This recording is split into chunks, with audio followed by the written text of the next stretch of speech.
On Global TV News Express, Federal Global Depot 828, illegal migrants tightens border security. In business, Nigeria secures $70 million funding for mini-grids, expands gas distribution. On the foreign scene, Ukrainian drone strike hits second Russian oil refinery in 1 week. In sports, Neymar returns to Santos after Al Hilal deal terminated. Hello and welcome to all our viewers in Nigeria and around the world to News Express on Global Television, coming to you live from the nation's capital, Abuja. I am Queen Agaba. A quick reminder that Global Television is on DSTV channel 365 and free to air on Nigecomsat. The Federal High Court in Ado-Ekiti struck out the defamation suit filed by the Inspector General of Police, Kayode Egbetokun, against activist lawyer Dele Farotimi over alleged cybercrime. The case, which stemmed from comments made by Farotimi in an interview about his book, Nigeria and its Criminal Justice System, particularly concerning the founder of Afe Babalola University, Ado-Ekiti, Are Afe Babalola, was formally withdrawn in court. At the hearing, counsel for the complaint, Samson Oshogbu, informed the court that the prosecution had filed a notice of discontinuance. The All Progressives Congress blasted former Vice President Atiku Abubakar over his allegation that President Bola Tinubu's administration paid 50 million naira bribe to opposition parties to weaken their leadership ahead of the 2027 election. This was as the opposition parties denied receiving such inducements from the Tinubu-led government. The opposition parties, which included the People's Democratic Party, New Nigeria People's Party, Labour Party, and Social Democratic Party, debunked the allegations in separate interviews. The Nigerians in Diaspora Commission has said that the federal government is ready to welcome deported Nigerians from the United States. The Director of Media and Corporate Affairs of the Commission, Abdulrahman Balogun, in an interview says that the Ministry of Foreign Affairs was in charge of such development. Balogun further says federal government had already set up an inter-agency committee to handle the matter should Nigerians be deported from the U.S. The federal government says it deported 828 illegal immigrants in 2024 as part of its intensified effort to combat irregular migration and enhance national security. The Minister of Interior, Olubunmi Tunji-Ojo, disclosed this at a media parley in Abuja, highlighting the government's achievements. The minister stated, in the last 1 year, he says 137 victims of trafficking were intercepted, and in 2024 alone, 828 foreigners were repatriated by the Nigerian Immigration Service. As part of broader reforms, the government implemented measures to modernize border operations and immigration systems. The Ogun State High Court in Abeokuta nullified the installation of Alexander McGregor as the Olu of Ilao, declaring the process illegal and ordering him to cease parading himself as the monarch. Justice Olatokunbo Majekodunmi, who delivered the ruling, condemned the Ogun State government for proceeding with McGregor's installation despite pending court cases, describing the act as blatant disregard for judicial authority. The court's decision followed the suit filed by the Ogunsanya Ariku royal family of Ilao, which contested the nomination process that led to McGregor's installation. The family alleged irregularities in the selection process, claiming the traditional Warrant chiefs approved by the Ilao Council of Chiefs were substituted with unfamiliar names to manipulate the outcome. Meanwhile, the Alaafin of Oyo, Oba Abimbola Owode, has ordered the immediate dissolution of an unauthorized, coronation committee allegedly set up by a group of individuals without his approval. In a statement in Ibadan, the Oyo State capital, the monarch warned that any further meetings or activities related to the committee will be considered illegal and will not be tolerated. Oba Owode emphasized that any committee or event related to his coronation must receive prior approval from his office.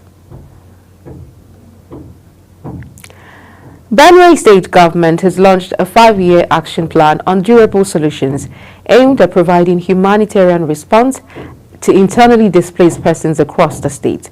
Governor Hyacinth Alia, at the launch of the action plan, thanked the federal government as well as international partners for their unwavering support in alleviating the plight of vulnerable people, including displaced persons. Statistics from the International Office for Migration have indicated that Benue State currently has over 500,000 internally displaced persons, a situation that has created humanitarian concern for the displaced persons and their host communities. The launch of the 5-year action plan on durable solutions is aimed at addressing short and long-term challenges of this category of people, including returning them to their ancestral homes. The state governor, Hyacinth Alia, disclosed that 10% of the state budget has been set aside for the implementation of the action plan, and he commended the support of the international community and the federal government in cushioning the plight of the IDPs. The governor, who solicited support from donor agencies and government, thanked members of the committee for coming up with an inclusive document for vulnerable people in Benue State. Your esteemed presence here today reaffirms the invaluable and promising partnership between the government of Benue State and the international community in addressing the pressing needs of our internally displaced persons and paving the way for lasting solutions and a brighter future for our state. Minister of Humanitarian Affairs and Poverty Reduction, Professor Nemtawi Yewada, while acknowledging the passion of the state government in addressing challenges of displaced persons, said that the federal government will support the initiative with 500 hectares of land as well as input. You will cultivate 500 hectares of land, 2 households per hectare, making 1,000 households to benefit from the 500 hectares of land. They'll be given seeds, they'll be given farm inputs. 30% of the land, 30% of the farm will be given to the locals. That's the host community. 70% will be given to the IDPs. For the international partners, they are committed to the implementation of the plan. This is coming after the government had given 280 hectares cluster farmlands for internally displaced persons to build resilience and promote self-sustainability. In Makudi, Felicity Ndere reporting for Global TV News. A Nigerian medical professional, Dr. Chinonso Egemba, popularly known as Oproko Doctor, on social media raised concerns over the country's healthcare system following the reported pause in the United States funding to the president's emergency plan for AIDS relief. In a post via X, he warned that Nigeria cannot continue to rely on donations for its healthcare needs. With the pause in U.S. foreign aid, he noted that Nigeria may witness a rise in HIV, tuberculosis, and malaria infections. The federal government has launched the Maternal and Neonatal Mortality Reduction Innovation Initiative in Kano to address the alarming rate of maternal and neonatal mortality in the country.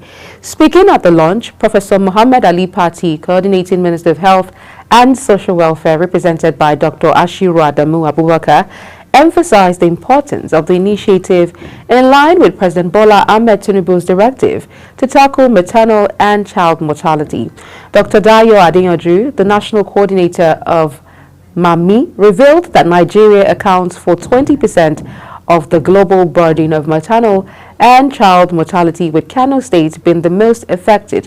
He noted that the initiative will focus on improving access to quality healthcare facilities, transportation for pregnant women, upgrading care centers, and training healthcare workers. Governor Bassey Otu of Cross River State has disclosed that they will not surrender an inch of the state's territory to neighboring states. In recent times, there have been severe issues in the state, including border skirmishes and invasions by influxes of strange men, reportedly from the Sahelian region in the guise of miners. Speaking with the Elders Forum in his state, which called on him, Otu disclosed that they have deployed a number of drones to monitor boundaries to the state, saying the action is aimed at safeguarding the state's territorial integrity. Otu disclosed his administration's strides in enhancing state security, particularly along states bordering the state. Tensions flared at the Federal High Court in Abuja as protesters under the End Bad Governance movement accused security forces of intimidation while demanding the immediate release of activist and journalist Omoyele Sowore amid heavy police presence. A protester expressed frustration over what he described as misplaced priorities by the authorities. The demonstrators insisted that Sowore, who has been detained, should either be brought before the court immediately or released if no formal charges had been filed against him. Beyond Showore's case, the protesters also called for an end to what they termed the weaponization of the judiciary against government critics. You're watching the live broadcast of the News Express on Global Television, coming to you from the nation's capital, Abuja. When News Express returns, Trump offers millions of federal workers 8 months' pay to resign. We'll bring you details of this as well as business and sports stories right after the break. Please stay with us.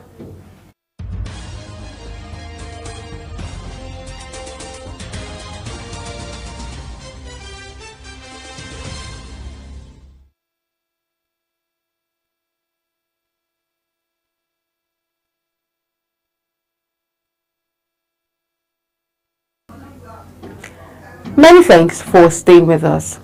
In business, President Bola Tinubu has secured $70 million from the International Finance Corporation (IFC) as funding for the mini grid project. The president secured the fund at the Africa Energy Summit, which ended on Tuesday in Dar es Salaam, Tanzania. The fund is part of a $1 billion facility set up by the IFC through grants from the Rockefeller Foundation and the African Development Bank. The Economic Community of West African States has announced that despite the official withdrawal of Burkina Faso, Mali and Niger from the bloc on Wednesday, citizens and businesses from these countries will continue to enjoy key benefits of membership to maintain regional stability. ECOWAS assured that passports and identity cards bearing its logo will remain valid for travel within the region. Trade and economic activities will proceed under the existing ECOWAS trade liberalization scheme, allowing goods and services from 3 countries to move freely. The runway at Kano Airport has been temporarily closed for inspection and clearance after a MAX airplane suffered a tire burst while landing. The incident led to flight disruptions, though all passengers and crew were safely evacuated without injuries. After the incident, the airline announced on the official X account, MAX Air reassured the public that the situation was handled professionally. The Nigerian National Petroleum Company Limited says it uncovered 58 illegal refineries and 19 illegal pipeline connections in 1 week across the Niger Delta region. This is coming a week after the National Oil Company announced the discovery of 55 illegal refineries and 29 illegal pipeline connections. In a video documentary on the official YouTube channel of the NNPCL, it recorded a total of 159 incidents of oil theft in the region. Nigerians are mounting a resolute challenge to the contentious 50% increase in call and data tariffs, with telecom subscribers and advocacy groups escalating the matter to the courts following unsuccessful attempts to engage the Nigerian Communications Commission. The National Association of Telecommunications Subscribers declared its intention to initiate legal proceedings against the telecom regulator, citing the NCC's failure to address its demand for a reduction of the tariff hike to a more acceptable 10%. Announced last week Monday, the tariff hike, marking the first adjustment in over a decade, has ignited widespread concerns from critics like the Socio-Economic Rights and Accountability Project and the Nigerian Labour Congress. On the foreign scene, the United States has officially notified the Secretary General of its withdrawal from the Paris Climate Agreement, effective January 27, 2026. UN spokesperson Stephanie Dujarric announced this at a news briefing in New York. The historic accord reached by 193 countries in December 2015 to keep temperature rises below 1.5 degrees Celsius above pre-industrial levels was signed by the U.S. on April 22, 2016. During Trump's first term, the U.S. withdrew from the agreement on November 4, 2020, before his successor took the country back into the accord on February 19, 2021. President Donald Trump has offered buyout packages to almost all federal workers who do not want to return to the office, a major move designed to shrink the U.S. government. In an email sent to millions of employees, his administration told workers they had to decide by 6 February whether they wanted to be part of a deferred resignation program. If they agreed to leave their jobs by that date, the message says they would receive about 8 months of salary as a severance package. The Australian government has been told by Moscow that one of its citizens in Russian captivity is still alive. Oscar Jenkins, a 32-year-old teacher, was captured last year while fighting for Ukraine. Earlier, there were reports that Jenkins had been killed while in captivity, with the Australian government citing grave concerns for his welfare. It also called on Russia to release him and reiterated Australia's stance that the Russian Federation was obligated to treat all prisoners of war in accordance with international humanitarian law. Protesters in Kinshasa, the capital of Democratic Republic of Congo, have been burning portraits of Rwanda's president and tearing up Rwandan flags as M23 rebels have taken control of most the eastern city of Goma. Their fury is focused on Rwandan President Paul Kagame, who they accuse of backing the rebels, an accusation long made by the UN. To put it bluntly, a group of UN experts maintains the Rwandan army is in de facto control of M23 operations, detailing how M23 recruits are trained under Rwandan supervision and supported by high-tech Rwandan weaponry. Ukraine says it forces successfully hit an oil refinery in the Russian town of Sovo, around 800 kilometers from the front line in eastern Ukraine. 4 drones hit a Lukoil company depot, adding that the facility suffered significant damage. Videos posted on social media showed large flames rising over an industrial facility.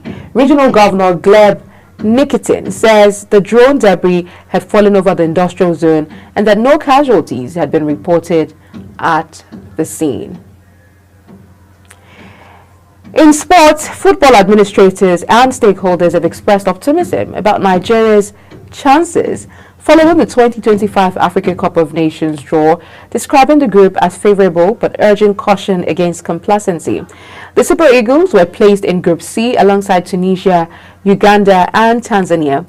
The president of the Nigeria Football Federation, NFF, Ibrahim Musa Gusau, described the draw as fair, expressing optimism about the Super Eagles' ability to qualify from the group. Similarly, Federal Capital Territory Football Association Chairman Adam Mukhtar Mohammed welcomed the draw but warned the Super Eagles against underrating their opponents. Neymar's time in Saudi Arabia came to an end after he mutually agreed to terminate his contract with Al Hilal. The 32-year-old Brazil record goal scorer is expected to sign a short-term deal at Santos, where he began his career. The termination of his contract at Al Hilal was considered the biggest step, according to sources close to Neymar. It ends an injury-hit spell in Saudi Arabia, where he played just 7 times for the club he joined in a £77.6 million deal in August 2023. As we end the Global TV News Express, let's take a look at our top stories. The federal government says it deported 828 illegal immigrants in 2024 as part of its intensified efforts to combat irregular migration and enhance national security. In business, President Bola Tinubu has secured $70 million from the International Finance Corporation (IFC) as funding for the mini-grid project. On the foreign scene, Ukraine says its forces successfully hit an oil refinery in the Russian town of Sovo, around 800 kilometers from the front lines in eastern Ukraine. And in sports, Neymar's time in Saudi Arabia came to an end after he mutually agreed to terminate his contract with Al Hilal. And that's it on Global Television News Express, and it came to you live from the nation's capital, Abuja. A quick reminder that Global Television is on DSTV channel 365, on Star Times channel 276, and free to air on Nigecomsat. Kindly follow us across all social media platforms using @GlobalTVNG and other handles now showing on your screen. I am Queen Agaba. Thank you for watching and see you again.